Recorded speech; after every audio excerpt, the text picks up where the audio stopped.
பரிசுத்த நாமம் மகிமைப்படுவதாக.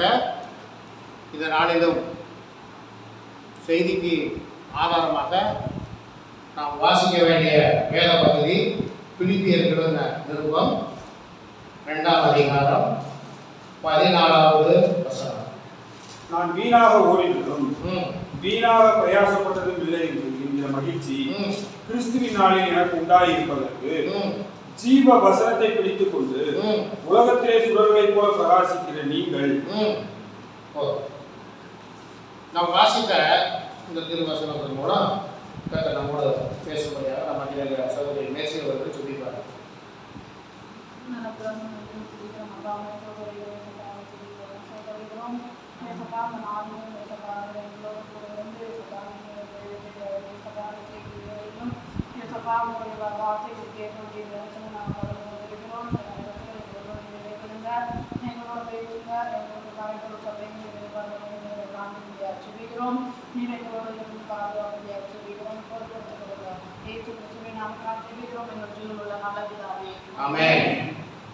கர்த்தருடைய நாமம் மேம்படுத்தும். வாசித்த திருவசனம் பிலிப்பியர் நிருபம் 2ஆம் அதிகாரம் 14வது வசனம் சொல்வது. அப்போஸ்தலனாகிய பவுல் சொல்கிறார், நான் வீணாக ஓடினதும் வீணாக பிரயாசப்பட்டதும் இல்லை என்கிற மகிழ்ச்சி கிறிஸ்துவின் நாளிலே எனக்கு உண்டாயிருப்பதற்கு. அப்போ பாருங்க, அப்போஸ்தலனாகிய பவுலை கர்த்தர் தெரிந்து கொண்டார். எதற்காக தெரிந்து கொண்டார்? அப்போஸ்தலனாகிய பவுலை ஆண்டவராகிய இயேசு கிறிஸ்து எதற்காக தெரிந்து கொண்டார்?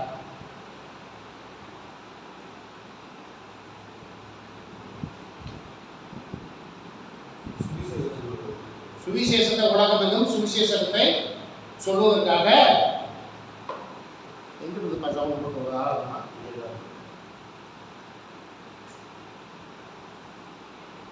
எழுதி கூட பகிர்ந்து கர்த்தருக்கு ஸ்தோத்திரம். எப்ப ஆண்டவராகிய இயேசு கிறிஸ்து பவுலை தெரிந்து கொண்டதனுடைய முக்கியமான நோக்கம் உலகம் கடந்து சென்று சுவிசேஷத்தை அறிவிப்பதற்காக, ராஜாக்களுக்கும் ஜனங்களுக்கும் சுவிசேஷத்தை அறிவிப்பதற்காக தெரிந்து கொண்டார். அவர் ஆண்டவர் தெரிந்து கொண்டது போல அவருடைய சித்தத்தை நிறைவேற்றும்படியாக பவுல் அநேக பாடுகளுக்கும் மத்தியிலையும் அந்த சுவிசேஷ பணியை சிறப்பாக செய்தார் என்று வேதாகமம் தெளிவாக நமக்கு காண்பிக்கிறது. அதில் பாருங்க சொல்றாரு, நான் வீணாக ஓடினதும் வீணாக பிரயாசப்பட்டதும் இல்லை என்கிற மகிழ்ச்சி கிறிஸ்துவின் நாளிலே எனக்கு உண்டாயிருப்பதற்கு ஜீவ வசனத்தை பிடித்துக் கொண்டு உலகத்திலே சுடர்களை போல பிரகாசிக்கிற நீங்கள். இப்ப நம்மளை அதோடு சேர்த்துக்கிறார். எப்படி? ஜீவ வசனங்களை பிடித்துக் கொண்டு உலகத்திலே சுடர்களை போல பிரகாசிக்கிற நீங்கள் என்ன செய்யலாம்? வாசிக்கிறீங்களா? கோணலும் மாறுபாடான சந்ததியின் நடுவிலே குற்றமற்றவர்களும் கபடற்றவர்களும் தேவனுடைய மாசற்ற பிள்ளைகளாய் இருக்கும்படிக்கு எல்லாவற்றையும் முறுமுறுப்பில்லாமலும் தப்பிப்பில்லாமலும் செய்யுங்கள். அப்ப பாருங்க, ஜீவ வசனத்தை பிடித்துக் கொண்டு உலகத்திலே சுடர்களை போல பிரகாசிக்கிற நீங்கள் என்ன செய்யணுமாமா? கோணலும் மாறுபாடான இந்த சந்ததியை விட்டு, கோணலும் மாறுபாடான சந்ததி நடுவிலே குற்றமற்றவர்களும்.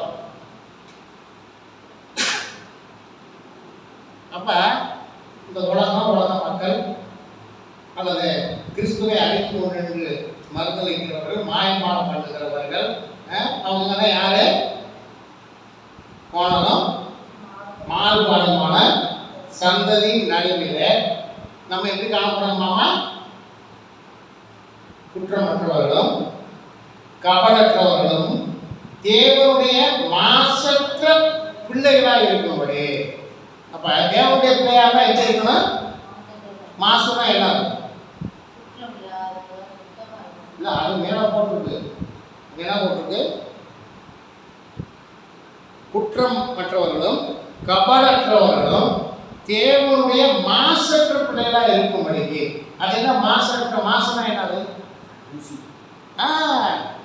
அழுக்கு, தூசி. அப்ப நமக்குள்ள என்ன இருக்கக்கூடாது? அழுக்கு இருக்கக்கூடாது, தூசி இருக்கக்கூடாது, மாசற்றவர்களாக இருக்கணும். எல்லாவற்றையும் எப்படி செய்யணுமாமா? எப்படி செய்யணுமாமா? முழுமுறுப்பு இல்லாமலும் தர்க்கிப்பு இல்லாமலும் செய்யுங்கள். அப்போ நம்ம ஆவிக்குரிய ஓட்டம், கண்ணவாக்குடைய தொடர்ச்சி தான். ஆவிக்குரிய ஓட்டம் ஓடிக்கொண்டிருக்கிற நாம் எப்படி இருக்கணுமாமா?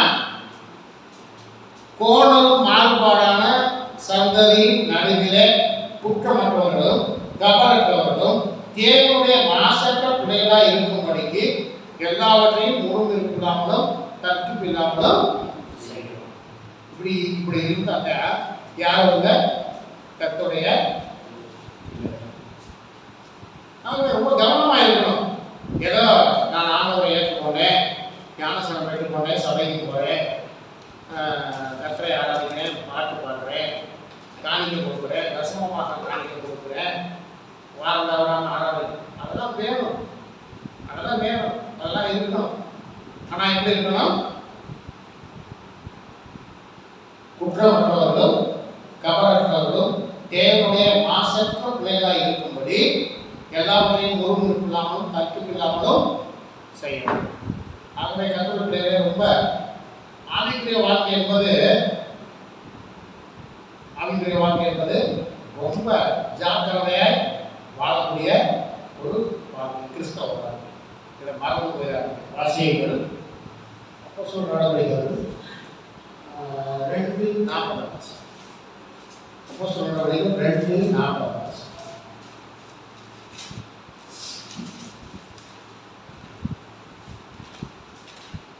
இன்னும் அநேக வார்த்தைகளாலும் சாட்சி கூறி மாறுபாடுள்ள இந்த சந்ததியை விட்டு விலகி உங்களை ரட்சித்துக் கொள்ளுங்கள் என்று புத்தி சொன்னான். இப்போ அந்த அப்போஸ்தலனாகிய பவுல் சிறைச்சாலையில் போட்டாங்க. அப்போ சிறைச்சாலையில் இருந்து தேவதூதன் பேதுருவை தப்பிவிட்டார். பேதுருவை சிறைச்சாலையில் போட்டாங்க.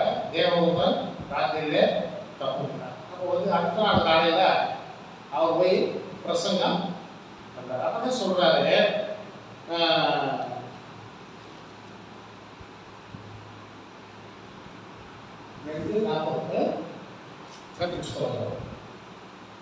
இன்னும் அநேக வார்த்தைகளினாலும் சாட்சி கூறி மாறுபாடு உள்ள இந்த சந்ததியை விட்டு விலகி உங்களை ரட்சித்துக் கொள்ளுங்கள் என்று புத்தி சொன்னார். அது என்ன மாறுபாடான சந்ததினா யாரு? இவன் யார் இடத்துல பிரசங்கம் பண்ணி கொண்டிருந்தார் தெரியுமா? எந்த ஜனங்களுக்கு முன்னாடி பிரசங்கம் பண்ணி கொண்டிருந்தார்?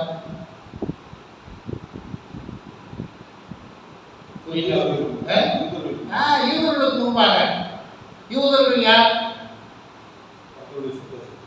கர்த்தருடைய சொந்த ஜனம். அவர்கள் மத்தியில பிரசங்கம் பண்ணுகிற பொழுதுதான் சொல்றாரு, இந்த மாறுபாடான சந்ததி. ஏன் இந்த மாறுபாடான சந்ததி அவங்களை பார்த்து சொல்றாரு? அவர்கள் தேவனுடைய வார்த்தையை கைக்கொள்ளல, தேவனுடைய குமாரனாகிய இயேசு கிறிஸ்துவை அவர்கள் ஏற்றுக்கொள்ளல, அதுக்கு முரணாக செயல்பட்டார்கள்.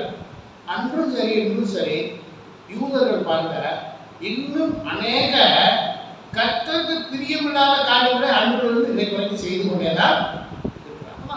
அப்ப பேதுரு யார்?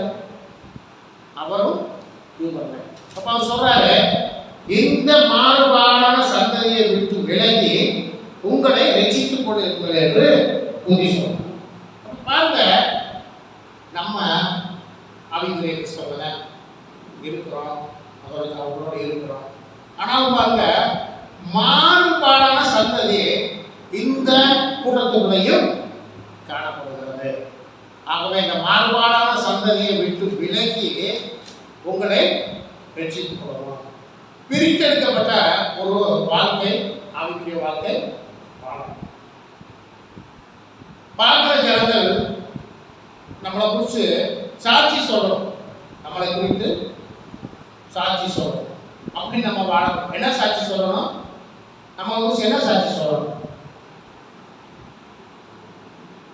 உலக ஜனங்கள், ரசிக்கப்படாத ஜனங்கள், ரசிக்கப்பட்ட நம்மளை பார்த்து என்ன சாட்சி சொல்லணும்?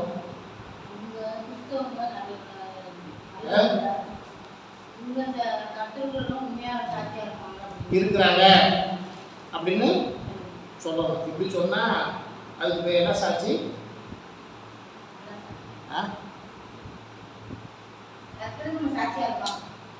சும்மா எதையாவது வாயிலாம சொல்லிட்டு இருக்கக்கூடாது. முதல்ல சொன்னா ரைட்டு, அவங்க கிறிஸ்தவங்க, அவங்க உண்மையாக இருக்கிறாங்க, கர்த்தருக்கு பிரியமா இருக்கிறாங்கன்னு சொன்னா அது என்ன சாட்சி? அவ்வளோ இருக்க முடியாது. அது நற்சாட்சி. அது நற்சாட்சி. அப்படி சொன்னா நற்சாட்சி. ஆமா, நீங்கள் ஞாயிற்றுக்கிழமை ஆச்சுன்னா பயப்பட தூக்கிட்டு போயிடறாங்க, வெள்ளையும் சொல்றாங்க. நீங்க செய்கிற காரியத்தை பார்த்தீங்களா? அப்படி சொன்னா அந்த சாட்சிக்கு பேர் என்னது? குற்சாட்சி. ஏன் மற்றவங்க அப்படியே எந்த பதிலும் சொல்லாமல் இருக்கீங்க? காரணம் என்ன? ஆகவே நம்ம யாரா இருக்கணும்? நற்சாட்சியாக இருக்கணும். இதுதான் மாறுபாடான சந்ததியை விட்டு விலகி வாழக்கூடிய ஒரு ஆவிக்குரிய கிறிஸ்தவ வாழ்க்கை. ஏன்னா நம்ம கண்கூடாவே நம்ம பார்க்குறோம், நிறைய பேர் சொல்கிறத கேட்குறோம். நம்ம அந்த லிஸ்ட்டுக்குள்ளே போயிடக்கூடாது. நம்ம அந்த லிஸ்ட்டுக்குள்ள நற்சாட்சி இருக்கணும். நமக்குள்ள நம்மளை பார்க்குறவங்க அவங்க கிறிஸ்தவங்க, நன்மை செய்கிறவங்க, மற்றவர்களுக்கு இரக்கம் பாராட்டுறவங்க, அவங்க உண்மையாக வாழ்கிறவங்க, இந்த நற்சாட்சி இருக்கணும். இதுதான் இவங்க தான் உண்மையான கிறிஸ்தவர்கள். சரி, வாசிகள் எபேசியர் 6:10 வாசி. எபேசியர் 6:10.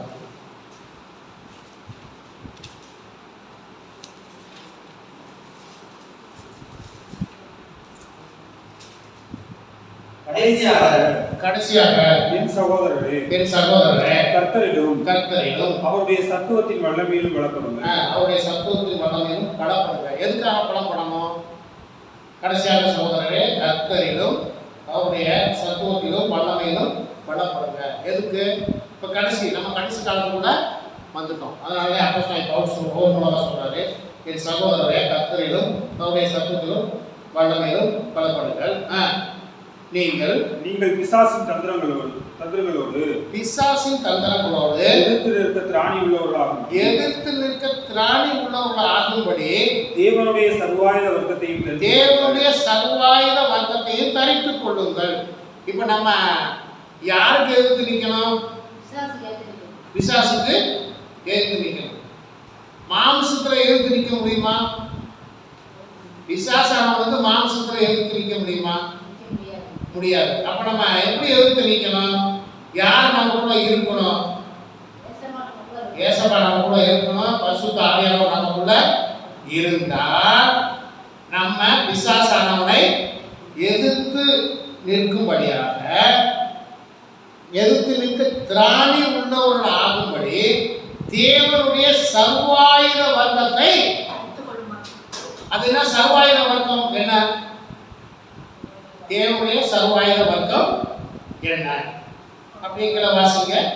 ஏனெனில் மாம்சத்தோடும் இரத்தத்தோடும் அல்ல துரைத்தனங்களோடும் அதிகாரங்களோடும் இப்பிரபஞ்சத்தின் அந்தகார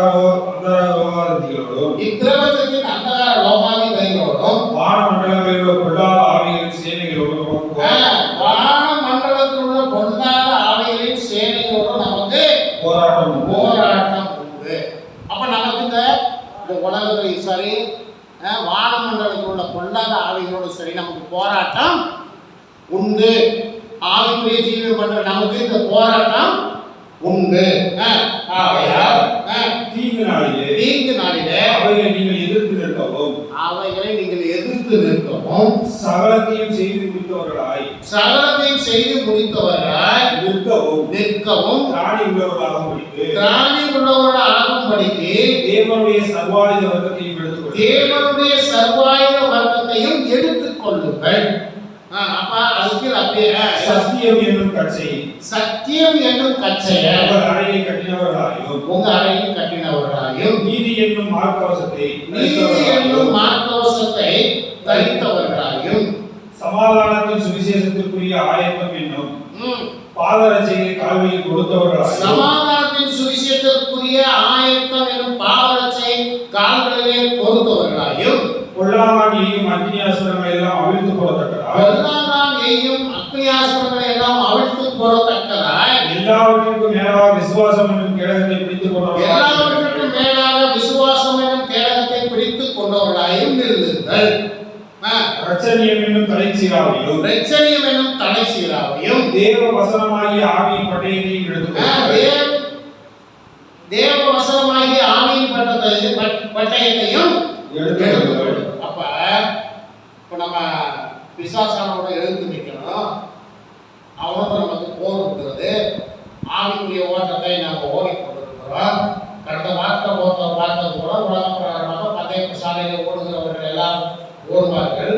பந்தய பொருளை ஒருவன் மாத்திரமே பெறுவான் என்று வேதவசனம் சொல்கிறது. நம்ம பெற்றுக்கொள்ளத்தக்கதாக ஓடணும். அப்ப நம்ம பெற்றுக்கொள்ளணும் அப்படின்னா பரலோகத்தில் நமக்காக வைக்கப்பட்டிருக்கிற அந்த ஜீவகிரகத்தை பெற்றுக்கொள்ளணும்னா நம்ம எதெல்லாம் தரித்து கொள்ளணுமாமா? எதெல்லாம் தரித்து கொண்டிருந்தாங்க? பிசாசனோட எடுத்து நின்று போராடி நம்ம ஜெயிக்கணும்னா என்னென்ன செஞ்சீங்கம்மாமா? சத்தியம் என்னும் கச்சையை உங்கள் அறைகளிலே கட்டினவர்களாயும். அப்ப சத்தியம் நமக்குள்ள, சத்திய வார்த்தை நமக்குள்ள இருக்கணும். சத்தியம் என்னும் கச்சையை அறைகளிலே கட்டினவர்களாயும் நீதி என்னும் மார்க்கவசத்தை தரித்தவர்களாயும்.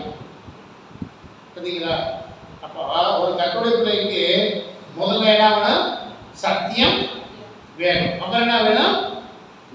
நீதி வேணும். அப்புறம் என்ன வேணும்? சமாதானம் சுவிசேஷத்துக்குரிய ஆயத்தம் வேணும். ஆயத்தம் நமக்கு ஆயத்தமா இருக்கணும். ஆயத்தமா இருக்கணும். எப்படி ஆயத்தமா இருக்கணும்? அதே சாலையில் ஓடுறவன் 10 பேர் ஒரு இடம் 10 பேர் எப்படி இருப்பேன்? 10 பேர் எப்படி இருப்பேன்? என்ன சொல்ல மாட்டேங்கிறீங்க? 10 பேரும் எப்படி இருப்பார்? ரெடியா இருக்கான். ரெடியா அந்த ஒருவேளை துப்பாக்கி வச்சு சுடுவாங்க. டப் அப்படி சவுண்ட் கேட்டா அப்படி சிட்டா பார்க்கணும். அப்ப ஆயத்தமா இருக்கணுமா இல்லையா? இப்ப எத்தனை பேர் நம்ம ஆயத்தமா இருக்கிறோம்? ஆயத்தமா இருக்கணும் அப்படின்னு வேத வசனம் சொல்லுகிறது. ஆகவே ஆயத்தம் என்னும் பாதரட்சையை உங்கள் கால்களிலே கொடுத்தவர்களாயும் பொல்லாங்கனையும் அக்னியாஸ்திரங்களை எல்லாம் அவிழ்த்து போடத்தக்கதாய் எல்லாவற்றிற்கும் மேலாக விசுவாசம் என்னும் கேடகத்தை பிடித்தவர்களாயும் நில்லுங்கள். அப்புறம் பாருங்க, இரட்சணியம் என்னும் தலைச்சீராவையும். அப்புறம் தேவ வசனமாகிய ஆவியின் பட்டயத்தையும் எடுத்துக்கொள்ளுங்கள். அப்ப எந்த சமயத்திலும் சகலவித வேண்டுதலோடும் விண்ணப்பத்தோடும் ஆவியிலே ஜெபம் பண்ணி அதன் பொருட்டு மிகுந்த மன உறுதியோடும் சகல பரிசுத்தவான்களுக்காகவும் பண்ணும் வேண்டுதலோடும் விழித்துக் கொண்டிருக்கிறார். அப்ப ஆவிக்குரிய வாழ்க்கை என்பது, ஆவிக்குரிய ஓட்டம் என்பது ஏதோ நானும் கிறிஸ்தவன், நானும் கர்த்தரை ஆராதிக்கிறேன் என்று சொல்றதுல பிரயோஜனம் இல்லை. இங்கே சொல்லப்படும் காரியங்கள் எல்லாம் நம்முடைய வாழ்க்கையில காணப்பட வேண்டும். நற்சாட்சி காணப்பட வேண்டும்.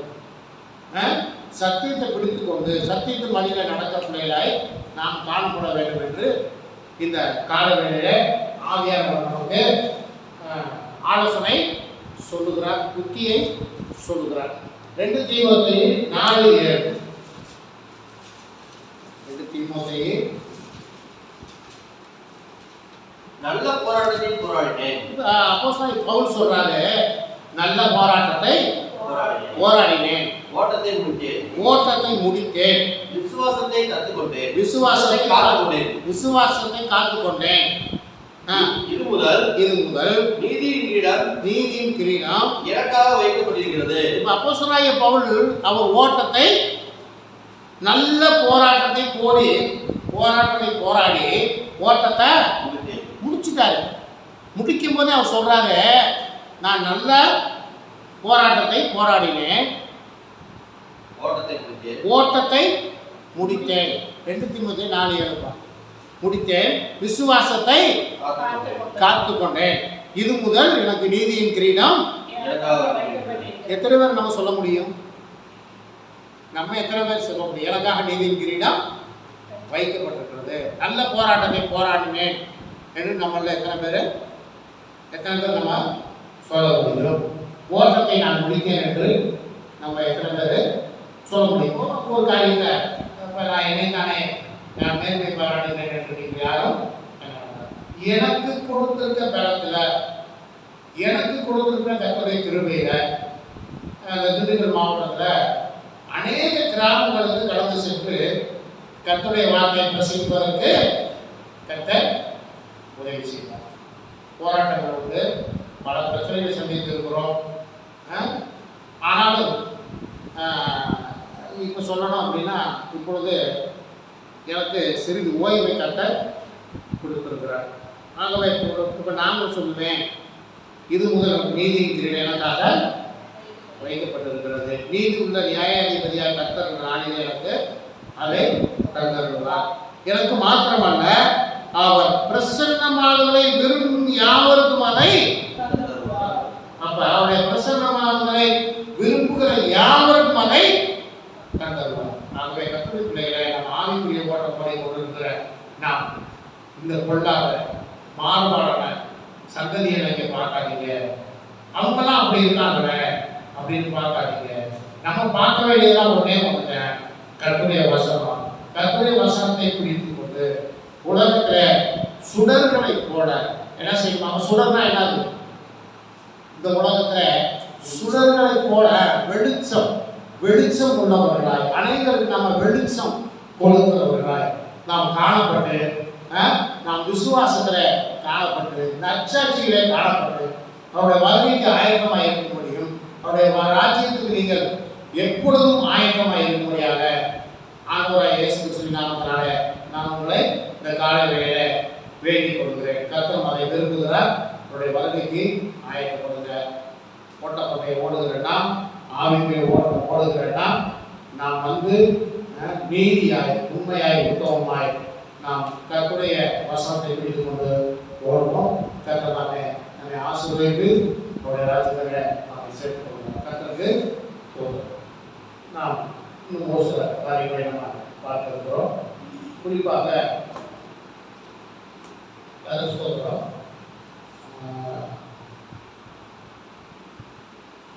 மத்தேயு சுவிசேஷம் 24ஆம் அதிகாரம் கற்பனை